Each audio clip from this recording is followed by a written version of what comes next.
Hello and welcome to Out the Gate. This is where you'll get the weekend's best racing intel in 30 minutes or less. But let's be honest, it's Cox Plate weekend. It's going to be more this week. I'm your host, Alex Donnelly, joined as always from the Herald Sun and Racenet, Gilbert Gardiner. Now, Gil, you were against Car Ying Rising all spring. You tipped up Jimmy. Technically, you were the winner because he paid more the place than Car Ying Rising.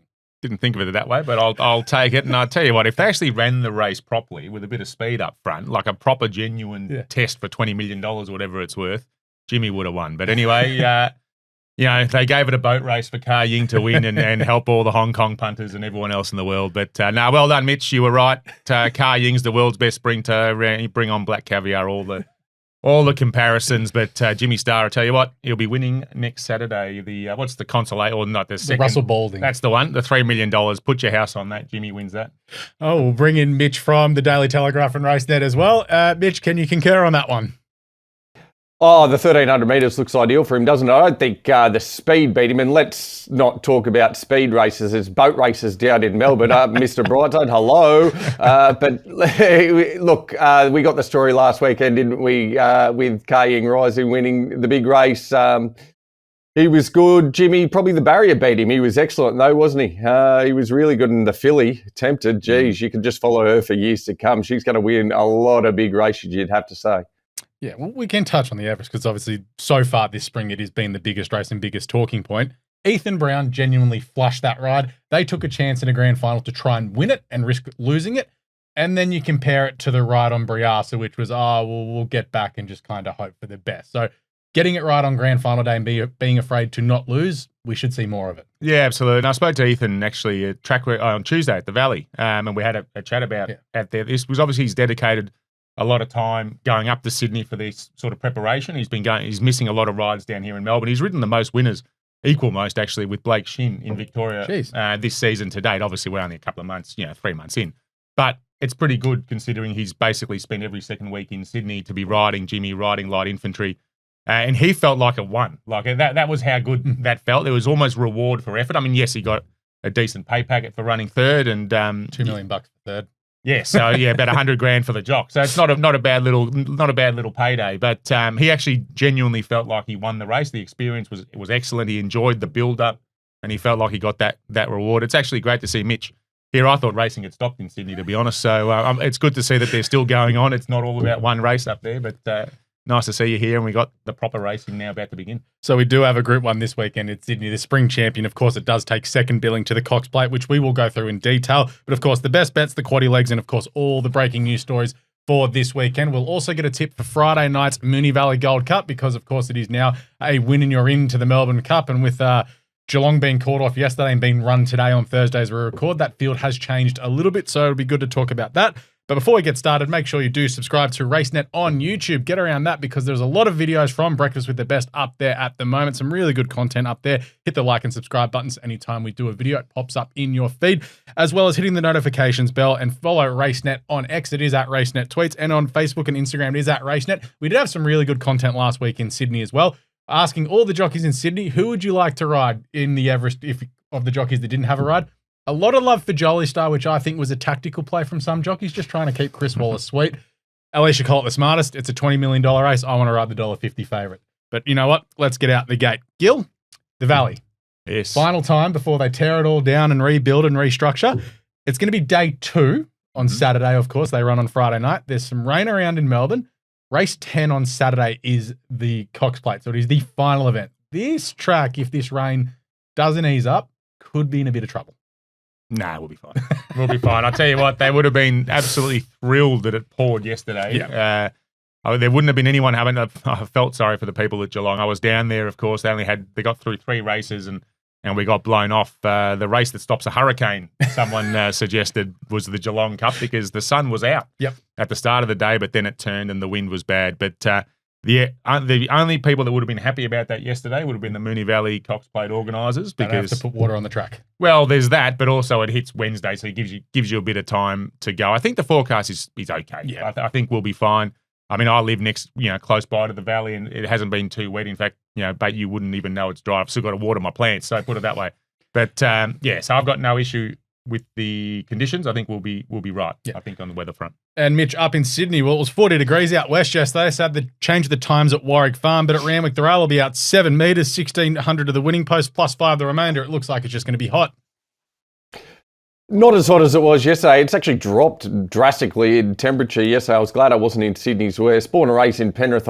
Some days you just go, geez, I'm glad I'm not out there today because there's no sea breeze that you get out there. And it was a really warm and breezy day, mind you, yesterday. So we've dropped a bit in temperature, but look, only thing that you might get is a little summer storm, but we should be racing on a pretty good track on Saturday. I thought the track raced really well on Everest Day. Obviously, it's been prepared to host 4 meetings in a row at the moment, but look, they were winning from everywhere on Saturday. I thought it was a really good track and expecting the same on Saturday for a good day's racing. Now, Cox Plate, the Valley, what are we doing here, Gil? I just don't understand why we're destroying a track that has a point of difference in Australia. Like this, it's the most absurd decision, I think, in the world, really.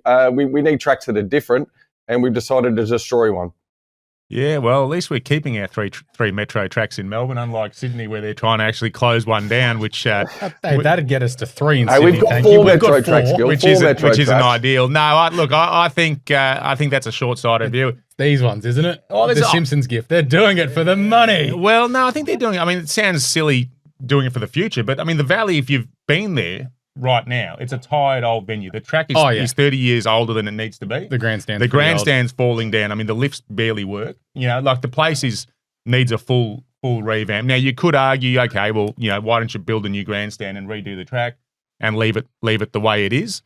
You know, I think to get people to the races, and we've seen it even with Sydney with the Everest, you know, the one day of the year that people go to the races in Sydney, you need the right facilities. Yeah. And I think the world has changed. Like the sporting attendee or the patron that goes to an event wants to be at an event to a place that's nice and clean and sharp and glass and this and that. And I think that's what the Valley will deliver in a couple of years' time. It is a shame we're going to lose, you know, a bit of the intrigue or the mystique of it, but interesting. I mean, you read, and I was blown away. So the nearest, I probably sound like I'm not getting a kickback here, by the way, but the furthest part away. So where you're sitting in the new grandstand when it's built, the furthest part of the track is actually 200 meters closer than what it is now. Okay. Now, if that makes sense. So if you're sitting in the grandstand right now, yeah, and you look at the furthest point, which is sort of the shoot start, 1,200 meters. That'll be 200 meters closer to you. Okay. Now the grandstand will also be 6 meters closer to the track than what it is currently. So you actually you couldn't be even closer. And the only real difference is the straight's going to be a bit longer. So it's going to be 211 metres, I think, compared to 173. I guess it makes for great racing. Look, I think it's hard to judge. I think, the romance is great. But, moving forward, will the Valley, as we know it, be there in 50 years? No, not if we left it how it was. So I think to get another 50, 100, 150 Cox Plates in the can, and none of us are going to be here then, you need a new facility, Yep. and I think that's that's sort of the catalyst. Now, of course, there is money involved. That in order to do all this and to spend all this money, you have to develop things around it. And I think they've done it smart compared to some other organisations, I guess, around the world, any sport, that this is all being built with the development in mind. So they're actually not going to finish in 2 years' time. They're not going to have a big pit of money that they're going to go, oh boy. Well, they hope not anyway, but they're not going to say, here's a $200 million debt. Everything's being costed into it to build it as it's happening. And I think that's quite an astute sort of, way forward. So, look, we'll see. We'll see. I know there will be a lot of romance. The last race, we've got 18 races on the old track, and it's quite fitting that the Cox Plate will be the last. It had to be the last race. Like, it'd feel like just a complete error of judgment if they didn't run the final race on the track as Cox Plate and then let everyone walk the track, steal some grass, take a bit of the rail or whatever, what they did at Harold Park when they shut it down. That's right, yeah. So the gates will be, or the track will be open up about half an hour after the last, once they do all the presentation.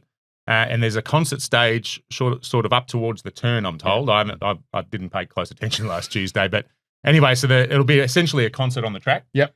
So you'll be able to go up the straight there and enjoy. I mean, the biggest issue we're going to have, Mitch, is working out what we're going to pinch on the way out. Oh, the bell. I'm stealing the bell. There'll be all sorts of things taken. I know a couple of jockeys and older jockeys I was speaking to on Tuesday, they've got their eyes on, the Sunline room, and there might be some Sunline posters and the Winks and this and that. So all that memorabilia all the good stuff would want to be locked away because they'll be walking out the door. Yeah, if I go there on Saturday, I'm aiming for the bell that's on that little steward's tower right next to the start. Yeah, I reckon that'd be the good little memento. Yes, that's right. Or even the trumpet, the bloke's trumpet, where we can pitch that maybe. Don't think you can steal his trumpet, but let's get into the Cox Plate because it is the main race of the weekend, and we'll take a look at the speed map to kick off here. So, of course, the Cox Plate being very interesting, where you get to pick your own barrier when you are drawn out. So, see here on the map, it looks like Globe will be your likely leader. And this, compared to last year's Cox Plate, where Pride of Jenny was rip-roaring, it doesn't look to be a quick race. You think Attrition will hold its spot from the gate as well. It went forward last time in the Hill Stakes. Treasure of the Moment has to go forward. We're waiting to see what Blake Shin's going to do. We've been waiting all prep. The day to do it is this weekend. Light Infantry Man will go back to last. Nepotism with 49.5 kilos. He'll have to go forward. Zach Lloyd earlier in the week came out and said, well, he absolutely cocked up his first ride in the Cox Plate with 49.5 kilos, so he won't be going back. And I just still don't get why Aliana chose Barrier 8 when Barrier 1 was there. She's got Huey on, could have sat on the fence and done the winks when she won his first Cox Plate. Yeah, it's a good one. The only thing now, speed maps, I've been wrong all season on these things. Every video we've done. You got Escher right. Did I? Oh, well, there you go. It'll lead. Yeah, well, at least we got one there. Now, Globe, yes, leads. We know that. I'm not convinced Light Infantry will go back. Yep. I'm not convinced. Now, if you go back to his Australian Cup win, probably his peak performance, he sort of rode, well, yeah, I think from memory he might have led, but he was certainly up in the top 2 or 3. He was in front on the turn. There you go. So he was up towards the speed, and I think the only way that this horse, he needs a few runs under his belt. He's now had three runs under the belt, 4th up. Yeah, if he goes back, he's not going to get within QE of these. Yeah. So the only way, similar to what you mentioned before, Ethan Brown on Jimmy Starr, you either ride to win or you ride to sort of get beaten by 15 lengths. I think the only way that Light Infantry can run a cheeky race would be to maybe push forward and sort of ask the question of Globe and see what happens. And I know that Ben Mellum, speaking to him on the during the week as well, he's also mindful. He doesn't want to make it a Maccabi Diva bright side. He can't go too slow because all these horses, this is their grand final. Yeah. This is the race you want to win. You're all hard fit. This is what everything has led to this point. And Mellum knows that he can't just sit there and just ride his own race and let everyone sit at the back because someone's going to whip around him. And it could be, Blake Shin. It could be James McDonald. He could go, you know what? I'm on the best horse. Why don't I just blow these people away and win by 10? Or Zach Lloyd with getting 6 to 10 kilos off him could just roll forward and try and take off and see what he can do. Sort of like So You Think, Shamus Award. But let's take a look at some of the replays here. First of which is the Turnbull Stakes. There is Antino up on the speed. He will be rock hard fit now. Aliana in the Star Thoroughbreds colours. Hits a big flat spot here. And Via didn't really ping home, but this has also proven to be a fantastic form race with Half Yours and River of Stars running the top 2 in the Caulfield Cup. But there's the flat spot there for Aliana and Antino just kicking away. This sets up well for these 3 horses. Yeah, it does. It does. It is a shame we don't see Sodelius on Saturday, but I do like the way that Aliana sort of picks up again late. And Chris Waller, I mean, Mitch would know him a lot better seeing him every week. I mean, he's not going to put a horse like this in a race like the Cox Plate. He's got too much respect for racing. He's got too much respect for a race like the Cox Plate. He's won it 5 times. Yep. He's not going to put a horse in here that he doesn't think can win the race. So. I will raise you D'Argento for that one. We never saw him again after that Cox Plate run. Okay. Oh, there you go. There's one. and in the same colours too. But anyway, we'll, I think Aliana was there to run a cheeky race. A couple of weeks ago, maybe 3 or 4 weeks ago, he sort of made those comparisons with Winks the first time. She was also the same, not quite, sort of didn't look the best and this and that, and she comes out and wins by, I think, 4 3/4 lengths. So I think Aliana is capable to run a good race. Antino's going to be, I mean, he's the main danger to Via Sistina, and if she's good enough, I think she just wins. Yeah. We'll go to the Might and Power, which I could have put on the joggers here and run a place in this where Shin went slow, quick, slow, then took off around the turn. Buckaroo couldn't match it, and Treasure of the Moment was disappointing, but she could have been a touch flat after running into Pride of Jenny. Here you thought, well, here goes Treasure of the Moment, and here you're like, nope, Globe's going to kick on and win this. It was not probably the best lead up for a Cox Plate, shall we say? No, but I think you hit the nail on the head with the Pride of Jenny race. Now, she's coming off a setback. Then she runs into a sort of a trademark Jenny performance, run him along and try and change. And yes, it busted her up the last probably 400, 600. It does usually take them out. Like you look at horses that run behind Jenny that try to run her down, they can often give a flat one thereafter. So I don't think fitness is going to be an issue now. I think she's had those two lung burners. I think we'll see the real treasure of the moment. Is she going to be good enough on the day? Look, who knows? 4-year-old mare. Hopefully we get to see Treasure. She could be one of the favourites in this race next year. Yeah. And we'll go to the Caulfield Guineas, which is the final lead-up. We won't show the Hill Stakes. Nepotism back near last in the green. Blake Shin on the Neil Werrett colours. And here he's travelling really well. And obviously Autumn Boy, a couple lengths in front, gets out and win. And you're just like, well, this horse just needs a gap. He's going to run on well. He's travelling very well. Doesn't get off the bit. More and more that I watch this, I'm giving him more of a chance as I get through the week. Yeah, that can be your chance. No. If he still hasn't let him go here. No, he hasn't. But no, I can't have. I mean, the horse I would have is the obvious one is Observer. You would have. Obviously, Sheikh Mohammed didn't have enough money in the bank, but no, Kieran didn't want to expose the horse. His only first preparation, had a few starts, and it's racing on Saturday in the Vars, then going towards the Derby. Look, I'm happy to risk the 3-year-old. I think he's a good horse. I think he's excellent. Obviously, that win as a 2-year-old was excellent. Yep. This is a Cox Plate, different gravy against, we're talking seasoned warhorse opposition here. Yes, he's got a light weight. Yes, he could run a cheeky race, but I don't think he's up to these. Fair enough. So I've gone through them all. Who are you with? Got to stick with the champ. Yep. I think what we saw last year was freakish. On the Tuesday, she was no chance of God, winning. that was funny. No chance. Did about 64 laps of the Valley without a jockey, and it actually brought her on. It made her perfect. I was surprised they didn't just let her do one lap with J-Mac last Tuesday, and then just sort of jump off and let her go around the track. I think you got to stick with the champ. She broke a track record last year. She wins by 8 lengths. Now, if she's 3/4 of the horse that she was last year, she wins by 6. Yep. And that's sort of that's the equation for me. I am respectful of Antino. I think Blake Shin, it's going to be an excellent tactical race because we're going to watch him. We're all wondering, will he, won't he, will he, won't he? We're waiting for him to do it. We're waiting for him to do it. And if he's going to do it, this is the type of race. And he might get the setup if Globe doesn't go fast enough. So I am respectful there. Aliana is the risk. But, I think you got to go with the champ. It would be a fitting ending to a rich tradition at the Valley. If Chris Waller winning his 6th, J-Mac winning 4 in a row. 4 in a row on 3 different horses, a back-to-back winner. I think it'd be the perfect footnote. Hopefully that's the type of footnote we get to the Valley. Mitch, you've seen it all. We've laid it all out for you. Where are you leaning? Yeah, I'm the same. It's an interesting race this year, isn't it? I mean, there's 2 horses that are coming into this race that have won a race this prep. Everything else, they're not racing poorly, are they? But nothing is won other than Via Sistina and Globe in that 4-horse field in the Might and Power. So, look, they're all racing and they're racing each other. Obviously, Sedilis would have brought a completely different factor to this race. We know what's happened with him, but I'm with the champ. I think Via Sistina wins again. Look, she hasn't been racing. I don't think she's racing as well in this preparation as she was last preparation, but her B game is still probably good enough to win this race. If she races up to what she did last year, she'll just dominate and win again. But even if she's slightly off that, it's hard to see anything in this race beating her. She's just a really, really good horse. Chris Waller is the best grand final trainer in Australia, I think. He gets these horses peaking. He's got a mare that's really, the best horse in the country, reigning champion horse in the country. So I think she can win. I think Aliana's the main danger. She's the heir apparent, as we've said. They've just you can match up all their form together. Is she good enough to beat Via Sistina? I think Via Sistina's best is still better than Aliana's best. Do I want to take 225? Probably not. Probably won't. But I'm with her. Just, of course, remember that race is all Cox Plate races, all Moonee Valley races on Saturday are a part of the Whirlpool, so she'll be pretty short. I'm going to back Aliana. I'm a sicko. I also love the romanticism of Huey coming back, winning his 5th. Oh, no, it's Chris Waller's 6th, but winning his 5th is the final one as well. Hasn't ridden a winner in Australia in 12 months. Had 11 rides, but hasn't ridden a winner. But it's a concern nonetheless. Up in Sydney, we do have the Spring Champion Stakes over 2,000 metres, Group 1 for the 3-year-olds. How are we looking at this one, Mitch? Because we do get a full field and a lot of the horses do come through the major lead-ups being the Dulcify and the Gloaming, and usually the winning form out of that's good, but you're looking a little bit elsewhere.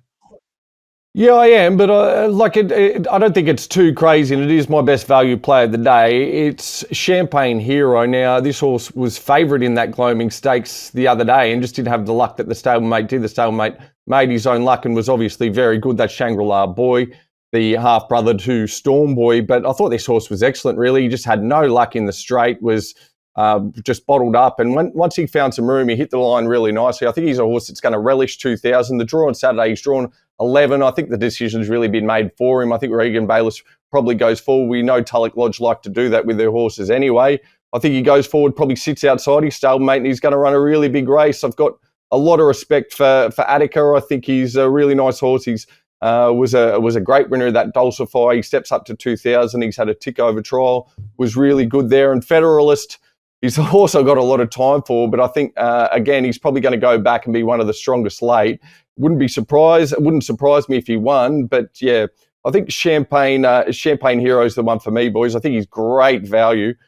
Sit outside the lead and hopefully bang, bang. And Gil, you're with one of the horses mentioned, and he, in 5 starts, has not had a lot of luck. No, I was just looking back through that, and I'm thinking, have I pulled the right rein here picking Federalist? But no, Federalist for me as well.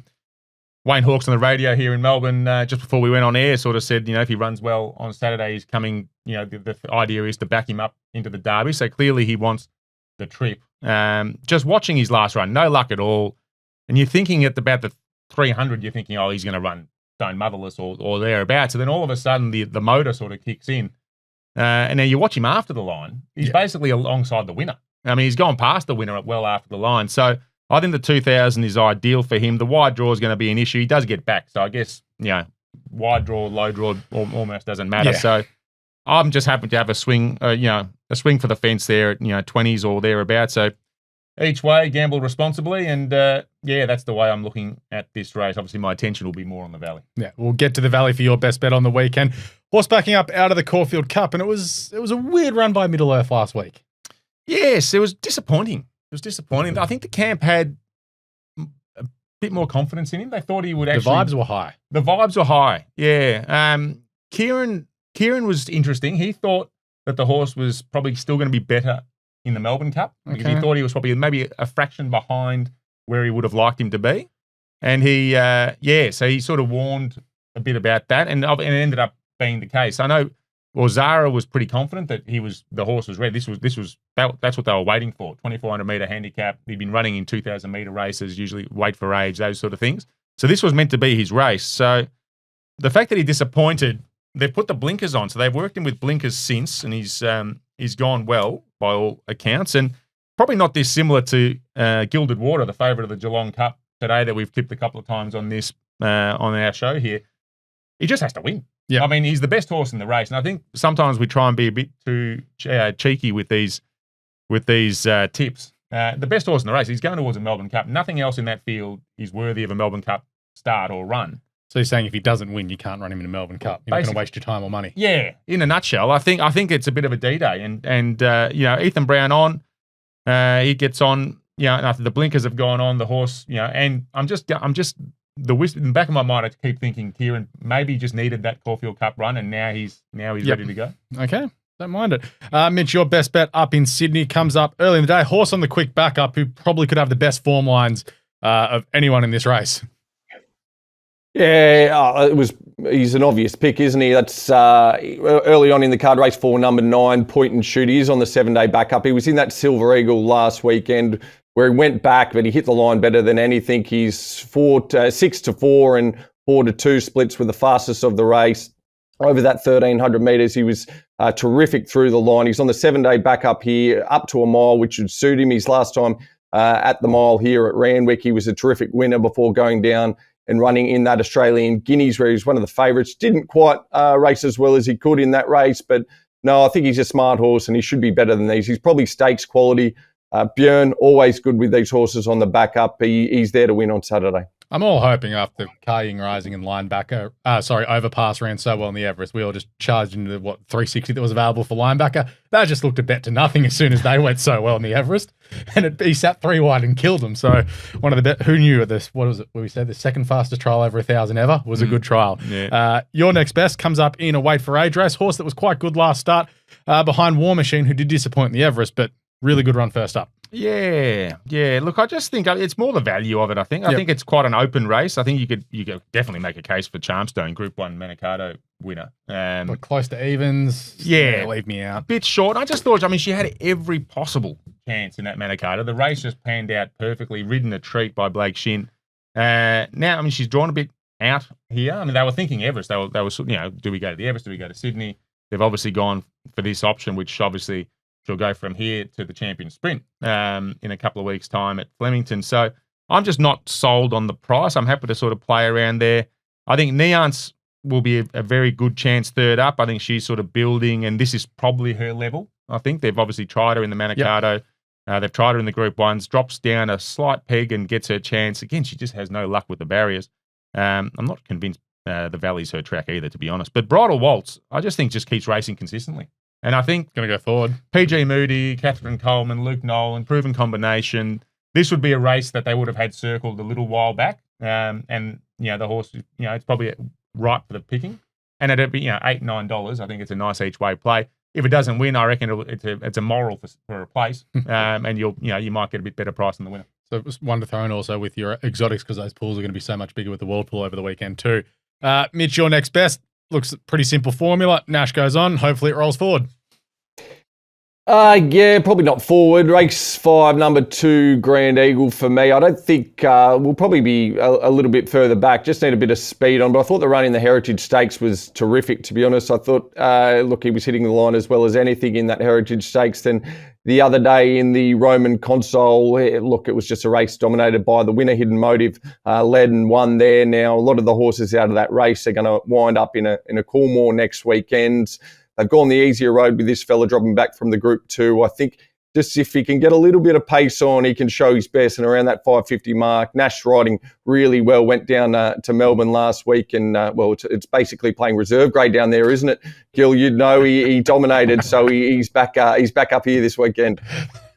That's not bad. It's taken you about 8 episodes of this show to finally come up with a good one. You've done well, Mitch. Give me a value bet. It's in the 7th. Dear, we've fallen in a heap down here. Now, look, I'm going with it feels like an Ethan Brown benefit at the Valley here. Yeah. I feel like I'm tipping him on everything, but Von Hawk for the Cliff Brown, no relation, Ethan and Cliff, but two very astute horse people, both of them. Now, Von Hawk is racing out of his skin. Now, the problem with him, he just finds trouble. Whether it's on the way to the racetrack, he'll find a way to get scratched. A couple of starts ago, he was scratched. He bumped himself in the float. Yeah, but he always gets back, which worries me a little bit. Obviously, the Valley, the short straight that Mitch alluded to, the drama and the mystique of the Valley. So he's not going to have a lot of time to round them up. But I just think smallish field, and there's a good amount of pace here. You've got Rise at Dawn, Desert Lightning, O2 Good. El Rocco, they'll all be up at the front there, sort of in the firing line. And it might just set up for a back marker. And this horse is going well. And again, at the price, obviously, I'm trying to play a bit of the value here because the Valley can throw up some results for us. And I just think it's racing well enough. It deserves to run a good race. And I think it could get the jockeys.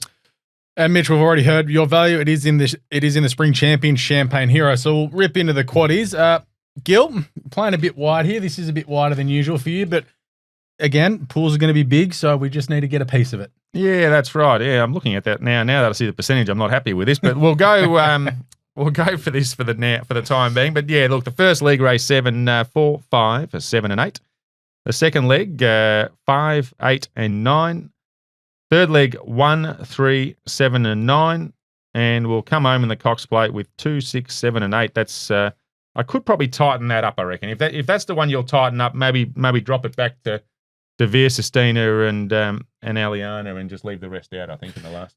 Geez, the Queenslanders are not going to be happy with you. Mitch, your quaddie on a big day up at Randwick. Of course, we also do have the Invitation and the Calendar Presnell on that card as well. Cracker card, really. Calendar Presnell, two of the great journos in the industry, in Max Presnell and Kenny Calendar. The Max and Kenny on Saturday. I've gone 1, 2, 3, and 4. I think, look, any of those 4 horses could win this race. I think they're clearly the 4 horses that you want to have. Bit wider in the Spring Champion, although I do have the value in there, but I think you want to throw in a bit of value because there's a few horses here and a lot of horses getting out to 2,000 for the first time. So, look, we'll go 1, 2, 7, 11, and 14. She's a little filly, the 14, that I think you've got to throw in the number. She was excellent the other day. Just the 2 and the 3 in the Invitation, so that's Manal and Miss Rumbini, the Victorian. And in the final leg, we'll go 1 Transatlantic, the Queenslander coming off that Group 1 win down there, Rise at Dawn, and throw in the 9 as well, Cafe Millennium. So 3 horses that are racing interstate. They'll get something on the weekend up here. And Gil, Friday night, we do have the Moonee Valley Gold Cup, so it is a win and you're into the Melbourne Cup. Of course, the Geelong Cup on today, so there'll be a couple of scratchings in this race because at the moment, Gilbert Water's still in this field, but also we know One Smooth Operator and Grand Pierre will be running on Friday night. But where are we looking for the golden ticket?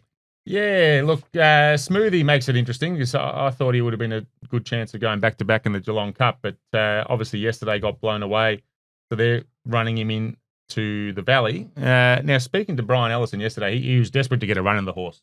So that was almost code for me to, you're going to run a good race, but I don't reckon you're quite tightened up. And I'm not sure he's going to get around the Valley too well either. But anyway, so we'll see how he goes. But I'm going with Smokin' Romans, the old boy. Just racing well. Not hasn't won for a couple of starts or a few starts, but gets his chance. I actually don't think he's nominated for the Melbourne Cup, so he might spoil the golden ticket if he gets out and wins. But again, Kieran the other day thinks the horse is going as well as ever. Yep. And ever means he won a Group 1, about 3 years ago. And Turnbull, he did. So, he'll go forward. He'll keep it a nice, honest race, and he could be hard to get over late. Okay, I don't mind it. Smokin' Romans there. Might be a bit of value on Friday night. Before we get into the news, I need to talk about the call of the card. So on November 3rd, Cup Eve, there'll be money changing hands left, right and centre. Since 1958, the call of the card has set the scene for Australia's greatest race and the race that stops a nation. This year, Racing Victoria takes the reins for the first time, bringing the tradition to Crown Palladium with some serious firepower. Chris Lester, Nat Hinkley, Lyndon Cleary, and Robbie Waterhouse will all be on stage taking bets. Kingsley Bartholomew is trying to get on to win $1 million as well, so he'll be there. It is real because last year, Knight's Choice delivered a 200,000 knockout blow to a bookie. That's unlucky there. And in 2023, Vauban attracted well over $1 million in wagers at around $5 on call of the card. Minimum $400 bets. There'll be bid spotters working the room, and Richo, Jason Richardson, that is, will be extracting all the inside mail possible. 3 courses, premium drinks, and a front row seat to see where the money moves before the race that stops a nation. The call of the card is on November 3rd at Crown Palladium. Tickets are on sale until Friday, October 24th at callthecard.com. So if you want to get your tickets, make sure you get in before tomorrow afternoon. That is callthecard.com, call the card at Crown Palladium on Melbourne Cup Eve. Let's get into some news. Gil, there is a fair bit going on given we are building up towards obviously the Cox Plate, but then Cup Week. Yeah, no doubt. No, this is the big 10 days, mayhem basically. The triple header almost. Yeah. The 3 biggest days in Australian racing. Sorry, Mitch, but we've got a fair bit to get through. We're doing the 20 greatest, or 25 actually. We tried to do 20, but there was just too many greatest moments of the Cox Plate. So colleagues Brad Waters and Glenn McFarlane, they've been nutting out the 25 greatest Cox Plate moments. So there's been a bit of debate, actually. So we'll see how that comes out. I would have loved to have been in that room seeing those two debated out. Well, I was saying that we almost needed to make it a video content because there was actually some controversial decisions. So I won't give it away, but look, there might be some disappointment out there if Brad gets his way. But anyway, we'll see. Greatest 25. We're also winding back the clock. Maccabi Divas at 2005, obviously 20 years since her Cup three-peat. But before she won her 3rd Cup, she won the Cox Plate. And there's a famous photo about the 800-metre mark. The 10 horses fanned out across the track. It was one of the most extraordinary moments in Cox Plate history. So we're breaking that down, speaking to a few of the key players in that position. Glenn Boss obviously won the race. He went into the race with every single possible option that could have happened. He had every angle covered. He didn't have that one, though. And that was the one he didn't have. And, and he was sort of giggling. For a minute, he thought, I'm going to miss the boat. Next thing, he goes, this is over. I've just won the Cox Plate. And that was about 800 from home. So anyway, so some good insight there. We've spoken to Huey, so that'll be for Saturday's paper. Yeah. Obviously, flying back in, as we mentioned earlier, it would be a nice a sentimental ending, but he's not here for sentiment, he says. He's here to win. So we'll see how that goes. School Greg Childs on Sunline, 25 years since Sunline's back-to-back. Of course, we talk about the development at the Valley. There's a bit going on. And Mitch Friedman has got attrition in the race and probably ran up in the Hill Stakes quite well. I think ran second or 3rd at the Valley in the Fee and Pry. Now, Mitch, this is a big opportunity. Small trainer, Ballarat trainer, young trainer, Group 1 trainer, had Skybird unfortunately scratched out of the Everest on that vet issue. Gets his opportunity in a Cox Plate. And the interesting, he's a proper racing nuffy, Mitch. Yeah. Like, he loves his racing. He was at the Valley for the last Trots meeting. he's basically he just loves the Valley. He loves racing. He loves the moment. And to be a part of the last Cox Plate at the Valley as we know it is a big deal and a big opportunity for him. Can attrition win? I mean, we've seen, it's a horse race. Anything can happen. But Mitch, I think, is going to enjoy just being there and just being a part of that moment as a proper racing fan. So all the best to him. And keep an eye out. Herald Sun, Racenet. There might even be something in the Daily Telegraph. They might even run a little bit of Cox Plate for us up there, and we'll see how we go. Well, we will get to Sydney, Mitch. What's going on up in there? But of course, we did have the big news at the start of the week that the man, the legend, Ray Thomas, retiring at the end of the carnival as well. So that was a bit of news on Monday afternoon when it came out. But what else is going on outside of Ray's retirement? Biggest news of the week, wasn't it? Look, fair to say, best wishes to Ray. He's an icon of this industry. I don't think, I think anyone that's had anything to do with this industry has probably had a bit to do with Ray, and always a pleasure to deal with. And you wouldn't meet a harder worker, I don't think, in any industry than our man Ray Thomas. So, look, it's a bit of a gap weekend, really. I mean, you have the heights of the Everest. Obviously, we've got the Spring Champion. It's a good race on Saturday, and the Golden Eagle next week. And the Spring Champion's a really good race. I've spoke to Michael Friedman, who's got a number of great chances across the card. He's had a really golden spring, hasn't he? He's had, I think he went for maybe 6 or 7 straight weekends with a stakes winner with the likes of Manal, of course, Apocalyptic, only just beaten last weekend. She's gone for a spell. The Golden Slipper winner, Mahuna, also gone for a spell, but he's got plenty of firepower there on Saturday. Manal, again, in on Saturday in that invitation, and a great chance. So, Spring Champion, I know Ray spoke to both Gay Waterhouse and John Hawkes, I believe, for discussing their runners in the Spring Champion. So there'll be plenty on those horses. Of course, we will have a bit of Cox Plate because it looks like a Sydney horse will win the Cox Plate again, Gil. So we will find some room for it in our paper up here when we come down and win those big races. And the interesting one today that we've just been watching this morning, Maureen Haggis, hasn't she gone to work on Zach Pert? She's labelled it the worst ride she's ever seen, or the worst ride she's seen in her life on Lake Forest last weekend in that King Charles. So I don't think it was that bad, to be honest. I thought the horse was maybe stepped a tad slowly and he was hard at it. Thought maybe the horse just wasn't at his best on the day. But, geez, she has absolutely smashed probably a top 3 jockey in the world.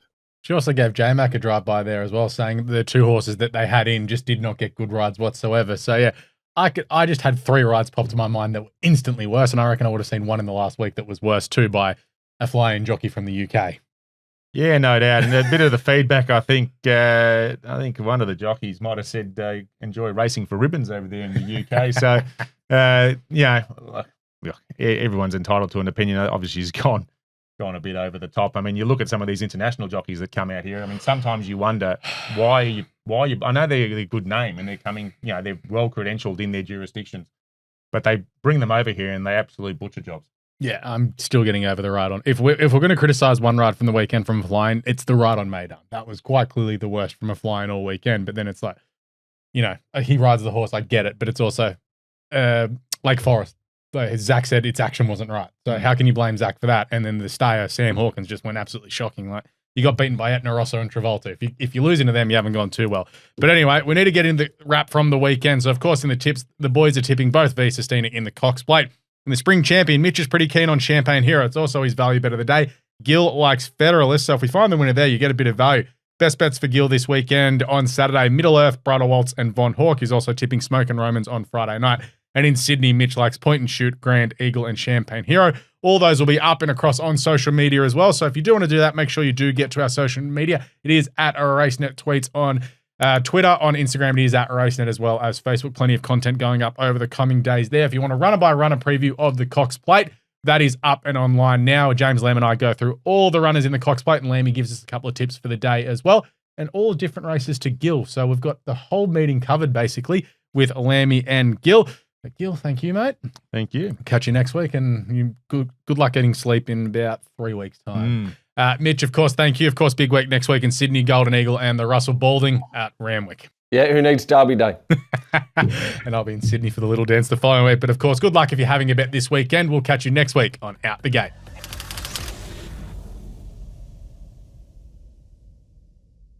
Chances are you're about to lose. For free and confidential support, call the number on the screen or visit the website.